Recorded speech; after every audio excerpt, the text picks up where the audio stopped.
Hello everyone, welcome back to my study channel. आज की class में हम लोग करने जा रहे हैं विलियम शेक्सपियर की बायोग्राफी और इनसे इम्पोर्टेंट जितने भी फैक्ट हैं उनको आज क्लास में हम लोग सॉल्व करेंगे। एंड वीडियो को लास्ट तक जरूर देखें और अच्छा लगे तो लाइक करें, शेयर करें और सब्सक्राइब करें। तो चलिए स्टार्ट करते हैं हम लोग बिना टाइम वेस्ट किए हुए विलियम शेक्सपियर की बायोग्राफी। पहला पॉइंट है हमारा बर्थ। उनका जो बर्थ है वो हुआ था 23 April 1564 in Stratford upon Avon river's name. ये क्या है? एक रिवर्स का नेम है, स्ट्रेटफोर्ड अपॉन एवन। और in the country of Warwickshire, ये जो कंट्री है उसका नाम था Warwickshire. He was baptised at Holy Trinity Church Stratford on the 26 April 1564। उनका जो नामकरण है वो हुआ था Holy Trinity Church Stratford on 26 April, मतलब बर्थ के 3 दिन के बाद उनका जो नामकरण है वो इस प्लेस पे हुआ था। Stratford is a village in Warwickshire. Stratford क्या है? एक विलेज है वॉरविक्सरी का, जो क्या है surrounded by forest of Arden, castle of Warwick and castle of Luman from 3 sides. मतलब forest of Arden and Warwick के जो महल हैं उनसे वो 3 साइड से घिरा हुआ है। कौन घिरा हुआ है? उनका जो विलेज है। क्लियर। नेक्स्ट पॉइंट है हमारा पेरेंट्स। उनके जो पेरेंट्स थे वो कौन थे? He was the third son child of John Shakespeare. वो क्या थे? अपने फादर के थर्ड सन थे। मतलब उनके जो फादर थे वो थे जॉन शेक्सपियर और उनके वो थर्ड सन थे। An elder man and a successful glover originally from Innisfail। तो उनके जो फादर थे बहुत ही सक्सेसफुल व्यक्ति थे। अपने वहाँ के क्या थे? बहुत ही अच्छे और संपन्न और सक्सेसफुल व्यक्ति थे। And Mary Arden the daughter of an affluent landowning farmer. Mary Arden कौन थी? उनकी माता थी। और उनके फादर के बारे में बताया जा रहा है कि वो बहुत ही संपन्न किसान थे। मतलब उनके पास भूस्वामी और संपन्न किसान थे, मैरी अर्डन के फादर। नेक्स्ट पॉइंट है एजुकेशन। एजुकेशन कब हुई थी? At the age of 7 he was sent to the grammar school at Stratford where he picked up small Latin and less Greek. उनका जो एजुकेशन है वो 7 ईयर की एज से स्टार्ट हो गया था। And he was sent to grammar, और वो गए कहाँ थे? ग्रामर स्कूल में गए थे स्टेटफोर्ड के, जहाँ पे उन्होंने small Latin and less Greek की शिक्षा को ग्रहण किया। क्लियर। स्पाउसी एंड चिल्ड्रन, यहाँ पर हम जानेंगे उनके बच्चों के और फैमिली के बारे में। At the age of 18 in 1582 he married the 26-year-old Anne Hathaway. उन्होंने शादी की अपनी 18 एज में, जब वो 18 साल की थी। और जो एनी हाथे थी वो 26 ईयर ओल्ड की थी, मतलब वो उनसे काफी बड़ी थी। He had 3 children Susanna after 6 months of marriage। उनके मतलब 3 बच्चे थे, और जो सुजैना थी वो उनकी शादी की 6 मंथ बाद की थी। And twins Hamlet and Judith, और ट्विंस बच्चे जो थे वो थे Hamlet and Judith. Hamlet died of unknown cases at the age of 11। Hamlet जो था उनका बेटा वो डाइड हो गया 11 की एज में ही, किसी अननोन रीजन की वजह से। Susanna was married to John Hall a physician in 1607। Susanna की शादी हुई किसी जॉन हेल से, जो कि क्या थे? एक फिजिशियन थे। और 1607 में उनकी मैरिज हुई थी। एंड जूडिथ टू थॉमस पेंशी a vintner 2 months before Shakespeare death. जो जूडिथ थे उनकी शादी हुई थी, मतलब थॉमस पेंशी से। और ये कब हुई थी? शेक्सपियर की डेथ के 2 महीने पहले। क्लियर। नेक्स्ट पॉइंट है उनकी डेथ के बारे में। डेथ कब हुई थी? He died on 23 April 1616 at the age of 52 in the Stratford। उनकी डेथ हुई थी 23 अप्रैल 1616 को, जबकि उनकी एज थी 52। कितनी एज थी उनकी? 52। He was buried in the chancel of Holy Trinity Church 2 days after his death। उनको दफनाया गया हॉली ट्रिनिटी चर्च में, और उनकी डेथ के 2 दिन के बाद, जब डेथ हो गई थी, उनके 2 डेज के बाद में दफनाया गया था हॉली ट्रिनिटी चर्च में। The epitaph on his grave stones reads, उनकी जो जो मतलब कब्र का पत्थर था, उसपे जो एपिटॉफ लिखवाया गया था, समाधि लेख जिसको बोलते हैं, वो क्या था? वो था good friend for reader, safe for wear, to dig the dust enclosed here, blessed be the man laid spears these stones, and cursed be he that moves my bones.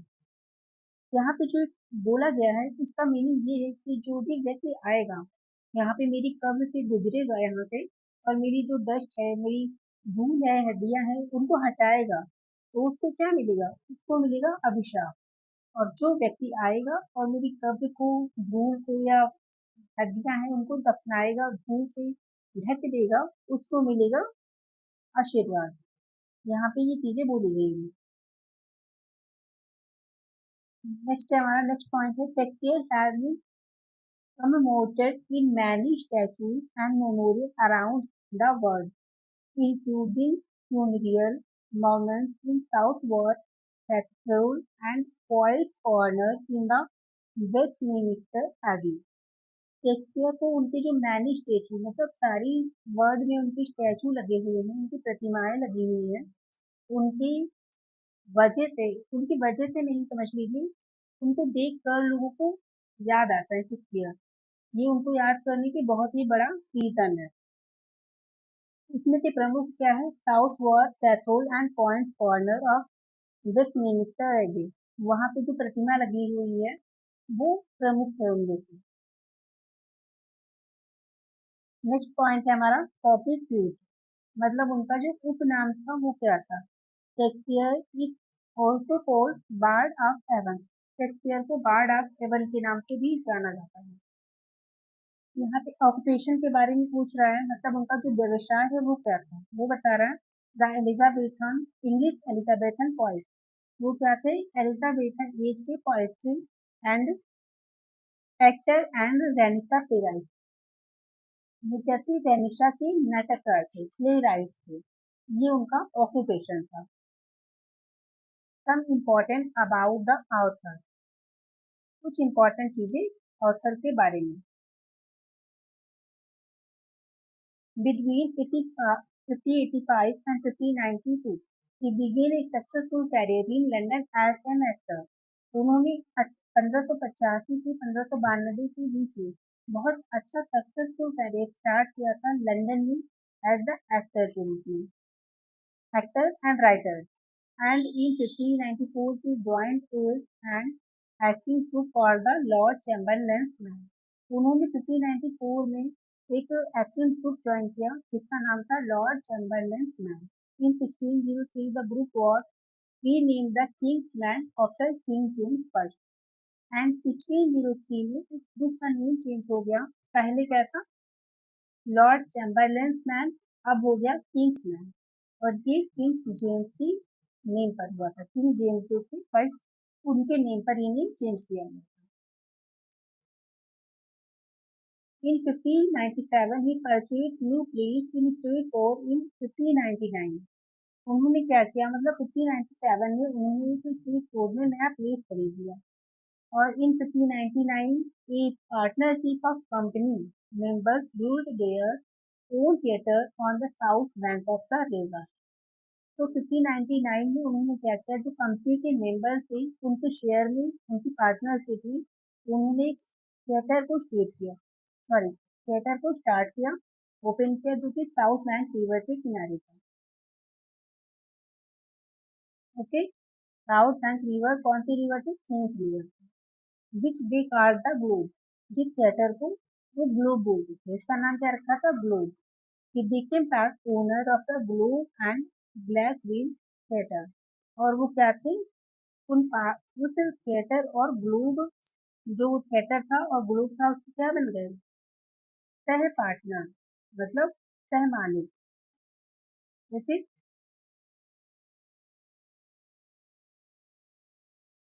he had several patrons. On the them was the handsome gallant Earl of Southampton Henry Disney, whom many of his sonnets and poems are addressed.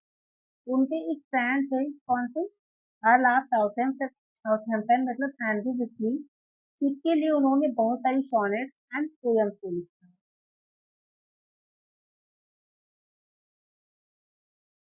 Sorry. In 1623, John Hemmings and Henry Colden, two friends and fellow actors of Shakespeare. 1623 में John Heminges and Henry कॉन्डिल, जो कि उनके दो friend थे, and उन्होंने क्या किया, Shakespeare के जो फर्स्ट फोलियो था उसको पब्लिश किया था। उसमें इंक्लूड किए थे 36 पेज। पेरिकल्स पे जो था उसको ऐड नहीं किया था फर्स्ट फोलियो में उन्होंने। ठीक है, पेरिकल्स को फर्स्ट फोलियो में ऐड नहीं किया गया था। अराउंड 1519 तक ही रोट 154 सॉनेट, मतलब 1590 के आसपास उन्होंने 154 सॉनेट्स को लिखा था, which were published collectively on 20 May 1609 by Thomas होट, जो कि पब्लिश की गई थी 20 मई को 1609 में, और किसके द्वारा? थॉमस होट के द्वारा। उनकी जो सॉनेट थी वो थॉमस होट के द्वारा पब्लिश की गई थी। जो इम्पोर्टेंट चीज़ें हैं वही हम लोग कवर कर रहे हैं। Love Lovers Lost, A Midsummer Night Dream, The Merry Wives of Windsor and The Tempest are Shakespeare original plots. ये जो प्लेस हैं ये क्या है? शेक्सपियर के ओरिजिनल प्लॉट्स हैं। कौन कौन से? Love lover lost, Midsummer Night Dream, the Merry Wives of Windsor and the Tempest are. ये क्या है? ये शेक्सपियर के ओरिजिनल प्लॉट्स हैं। यहाँ पे देखते हैं हिज 4 ग्रेट ट्रेजेडी। उनकी जो 4 ग्रेट ट्रेजेडीज हैं वो कौन कौन सी हैं? जैसे हैमलेट हो गया, ओथेलो हो गया, किंग लियर हो गया एंड मैकबेथ हो गया।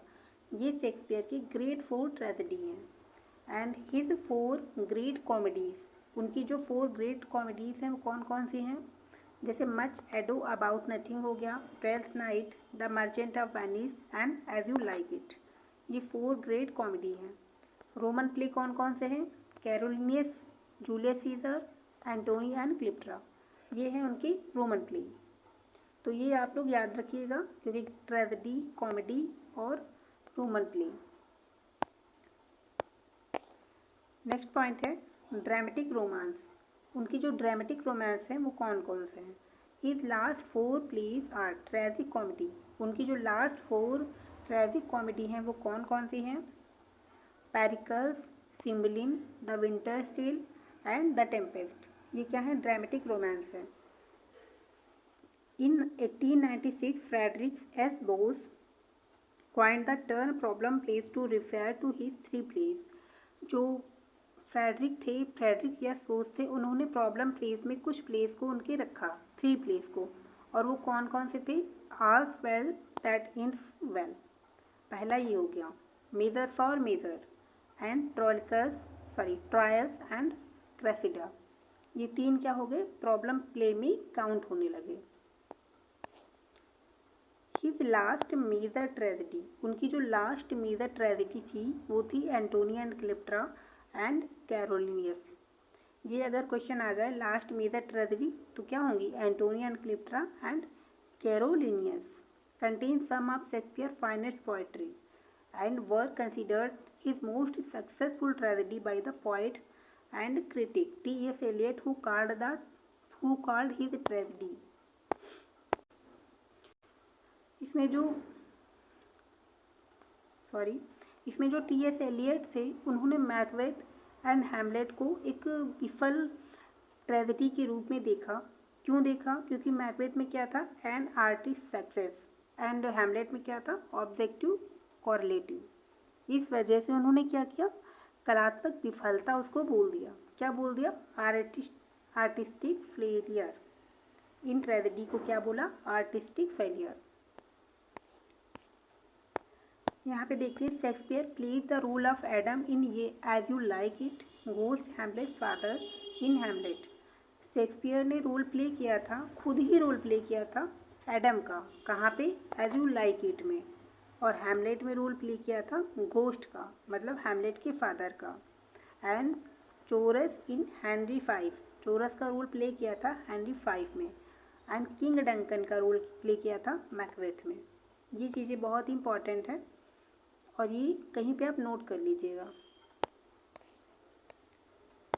नेक्स्ट पॉइंट है हमारा, सॉरी यहाँ पे थोड़ा सा हाइड हो गया है, विद 442 मतलब 4042 लाइन्स एंड 29,551 मतलब इतने वर्ड्स हैं कहाँ पे। Hamlet is the longest tragedy Shakespeare play. Hamlet जो था वो सबसे लॉन्ग प्ले था शेक्सपियर का, और वहाँ पे इतनी लाइन्स हैं और इतने वर्ड्स हैं।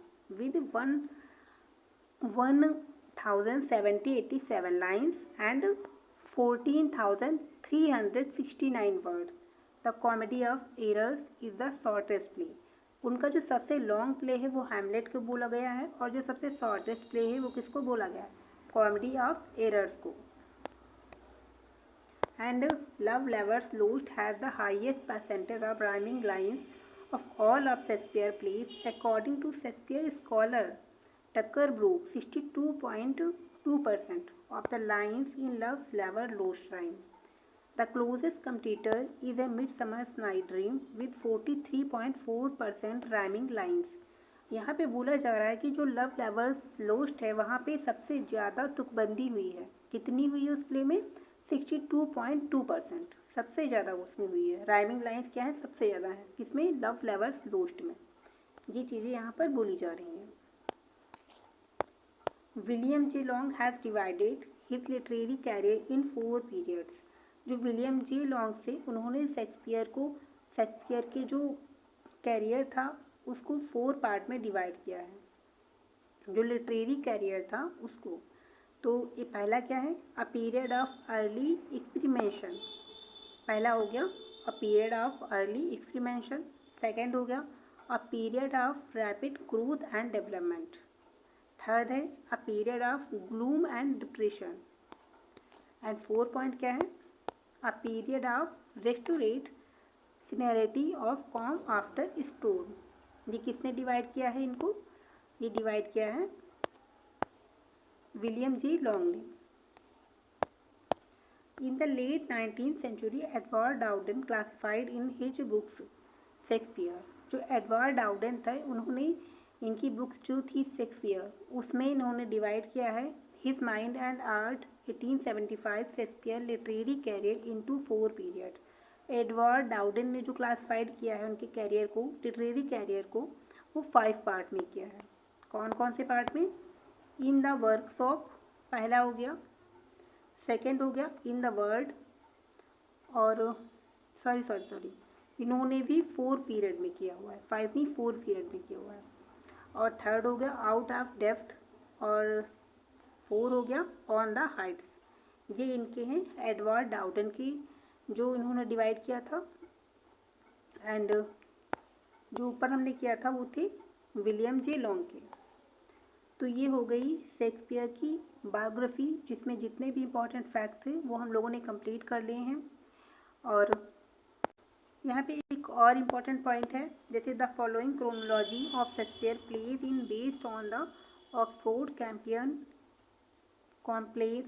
Companion to Shakespeare by Michael Dobson. तो शेक्सपियर की जो क्रोनोलॉजी है, क्रोनोलॉजी जो उनके प्ले हैं वो किस पर बेस्ड हैं, वो हैं based Oxford Companion to Shakespeare by Michael Dobson. ये इस पर बेस्ड हैं शेक्सपियर के प्ले, उनकी जो क्रोनोलॉजी है। तो हमने कंप्लीट कर ली है विलियम शेक्सपियर की बायोग्राफी, और नेक्स्ट वीडियो में हम लोग और करेंगे किसी और राइटर की बायोग्राफी को।